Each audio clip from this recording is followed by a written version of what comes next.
তোমাদের সাথে কার কার সাথে এরকম গ্লিচ হয়েছে ভাই? দেখো ভাই আমার টিমমেট কই, আমি কই ভাই আমার এই জায়গায় নামাইছে, আমি এখন এখন পানিতে সাপোর্ট নিয়ে আসছিলাম। তো এখন আবার দেখো যে আমি কই নামাই দিস, মাটির তলে চলে যাচ্ছি, আমি দেখি কতটুকু যেতে পারি। এমন গ্লিচ তোমরা কার কার সাথে হয়েছে, কার কার লগে এরকম গ্লিচ দেখাইছে আমাকে ভাই কমেন্ট বক্সে জানাই দিবা। আর তোমরা কি এরকম গ্লিচের মাঝখানে কখনো পড়ছো কিনা সেটাও ভাই জানাইবা।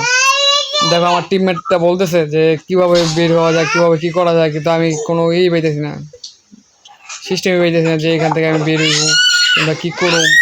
দেখো এখন আমাকে মাটির নিচে দিয়ে দিচ্ছে, কত দূর চলে যাচ্ছে আমি যাইতেই আসি। যে দেখো আমার টিমমেট কত মিটার উপরে, আমি কত মিটার নিচে যাইতেছি।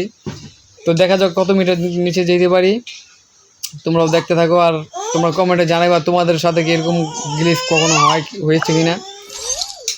আর বলবো যে বেশি বেশি করে লাইক কমেন্ট শেয়ার করে দিবা, যে আরও কেউ দেখতে পারে। আর এমন গ্লিচ তোমরা কোনোদিন করতে পারছো কিনা আমাকে জানাবে। মাঝখানে কি করি দেখা যাক। এখনো নামাই দিয়েছে, লাইভ আছে এত কি কোনো বিধে শেষ হয়ে যাবো, আমি লাইভ শেষ হয়ে যাবো। দেখো ভাই আমি এলিমিনেটেড হয়ে গেলাম।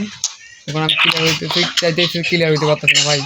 এটা ভাই কেমন গ্লিচ যে আমি ক্লিয়ার হইতে চাইতেছি ভাই, তারপর ক্লিয়ার হইতে পারতেছি না ভাই। তোমরা বলো ভাই এটা কেমন গ্লিচ? তোমরা কি এরকম গ্লিচের মাঝখানে কখনো পড়ছো কিনা সেটাও বলো ভাই। দেখো এখন আমাকে নিচে নিতে আছে ভাই, এখন আমাকে নিচে নিতে আছে প্রায় 24,000 মিটার নিচে চলে গেছি, আরও নিচে চলে গেছি। টিল নেক্সট ভিডিও, আল্লাহ হাফেজ। এরকম গ্লিচ দেখাইবা।